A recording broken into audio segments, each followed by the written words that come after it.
Yu enjoys his morning coffee accompanied by a bread roll while trying to remember the last time he spoke to a girl who wasn't Hibari. Saku, his sister, comes out of her room and sits down to chat with him. Yu tells her about what happened with Rin, and Saku thinks that could inspire him, as lately, everything he does is focused on Hibari, which she finds boring. Saku tells him that he's missing out on the passion of romance and the frustration of love. Yu looks at her like she's crazy, since business sales are going well. Saku responds that the sales are only steady thanks to the regular customers, and that he no longer interests anyone. She also reminds him of their agreement. If he doesn't open the store before turning 30, she will take control of the mini-market. On the other hand, Yu would be willing to marry Hibari and work with her in the business. Suddenly, Yu remembers why he prefers not to sit down and have coffee with his sister. He then heads to school, thinking that Saku wasn't lying, as he actually doesn't have that many regular customers. He always thought each accessory had a unique value,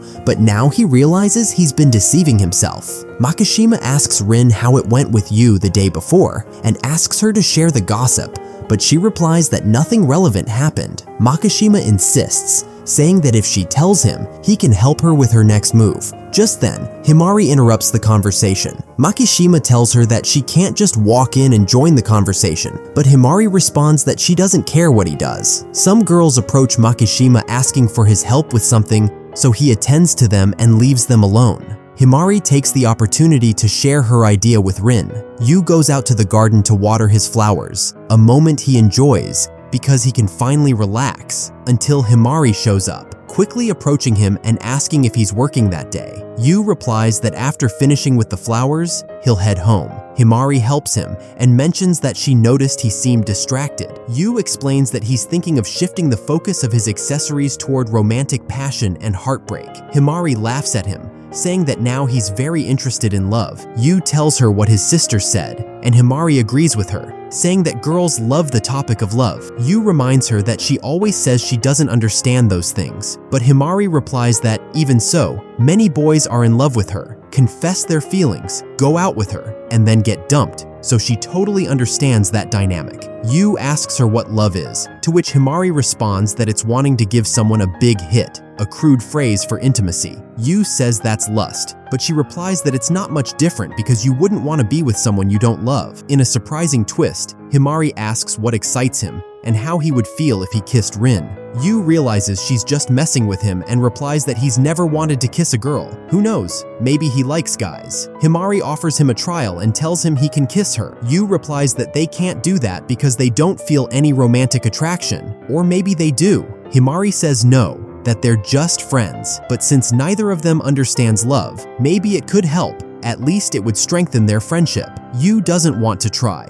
although he admits it's an interesting idea. Hibari grabs his hand and asks if he feels anything different, and once again asks for a kiss. At this point, Yu begins to realize this might be more serious than he thought. She's getting closer to him, and although a part of him tries to convince himself it's all a joke, Hibari grabs him by the tie and pulls him closer, making him feel her breath and his heart race. He knows something is going to happen. But just then, Hibari bursts out laughing and tells him she was only joking, leaving him completely confused. She apologizes for making him think she was serious and promises to make it up to him on Saturday afternoon, asking him to reserve the day.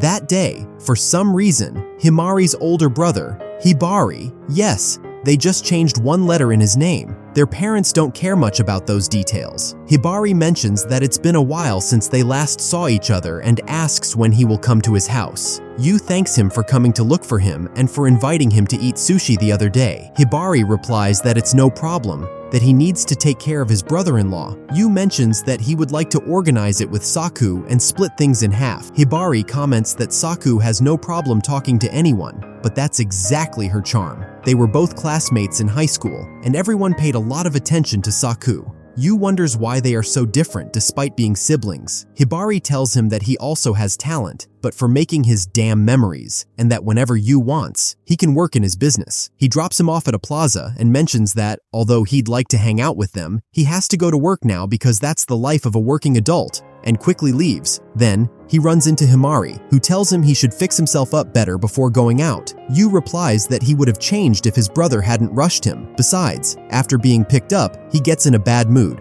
ungrateful. Hibari tells him that today they won't be alone and that they have a surprise guest. It's Rin. They go to a restaurant, and Rin is once again very kind to Yuujou. He thought they were already more comfortable with each other, but he realizes he was wrong. Hibari asks Yuujou if he has thought about his next product. He replies that he doesn't have anything yet, and then Hibari tells him he needs to try new things, which is why she convinced Rin to be his new model. Yuujou asks if she told Rin he makes the accessories, and Hibari replies that it wasn't necessary, that Rin figured it out herself, and as thanks for fixing her bracelet, she agreed to be his model. Hibari comments that they can even take the photos at Rin's family's shop, which surprises even her, as that wasn't originally planned. Feeling committed, Rin decides to talk to her mother to ask for permission. Taking advantage of the fact that she got up, Yuujou tells Hibari not to go too far, that she's being too confident with the poor girl. Hibari replies that Rin is as shy as he is, and that she needs to pressure her to do something. They go to a store,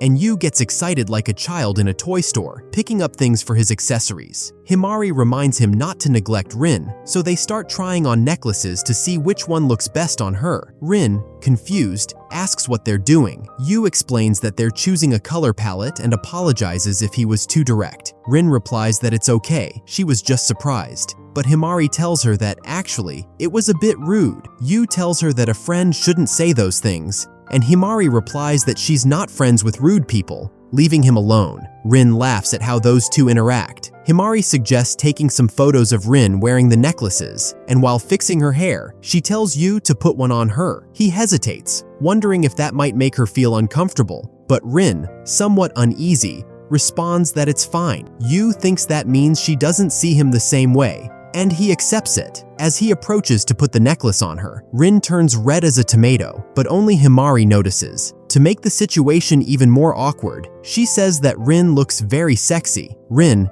embarrassed and slightly annoyed, puts Yuujou in a wrestling move. Later, Yuujou goes with Rin to look at flowers and tells her he's thinking of a new design. Rin sees some flowers she finds very pretty, and Yuujou tells her that they use a lot of flowers for their exhibitions. Rin says it's like last time. Yuujou asks which time she's referring to, but Rin seems offended by his lack of memory and walks away. Hibari asks if he's decided which flowers to buy. Yuujou answers that he's looking for a warm tone and something they don't have in their garden. Hibari suggests some roses, but Yuujou comments that it would make her seem like a beauty with thorns, although in reality, it would be the opposite. A thorn with beauties? Seeing that her friend is somewhat lost in thought, Hibari decides to go buy drinks and leave them alone, as she has decided to support Yuu's relationship by giving up her spot next to him. Yuujou apologizes to Rin for what happened earlier, but she says it was Hibari's fault since they've been friends since elementary school. Yuujou asks if she was always so insistent, to which Rin replies no, that she used to be very shy, so much that her mom asked them to become friends, and Rin gave her a bag of cookies. Yuujou can't imagine what she was like and asks what kind of flower she likes. He wants the model to choose this time. Rin replies that she likes large flowers, and Yuujou thinks they would look nice since they wouldn't overshadow everything else she has. He apologizes again for being so rude and mentions that tulips would be nice depending on how they grow, as they change with the temperature. He then apologizes for boring her, commenting that he never liked sports and never had friends because he was boring. Rin stops him and asks why he likes flowers. Although Yuujou tries to avoid the question, Rin insists. Finally, he tells her that in elementary school, he went to a botanical garden with his family, but he got lost and ended up meeting another lost girl. They looked for their parents, and with the little money he had, he bought her a flower for her hair. The girl told him she would take it home and wear it every day to remember him, even though the flower wilted. Since then, Yuujou has wanted to make flowers last as long as possible and hopes to meet that girl again one day. He had never told anyone this, only Hibari. Rin tells him that the flower was a hibiscus and that she told him it was the color of her hair. Rin comments that she hated the color of her hair until that moment. Yuujou realizes that Rin is the girl from that story. Outside, Hibari, seeing the scene, decides not to interrupt. Yuujou and Rin exchange numbers, and so the day ends. Later, Hibari is in her room, thinking about what Rin said about the bracelet her sister gave her. She remembers the boy who bought her a flower at the botanical garden. Hibari realizes this is the story Yuujou told her before, and understands that they didn't need her help. It was fate that brought them together. Although she wants them both to be happy, she can't help but feel bad. It seems a love triangle has formed,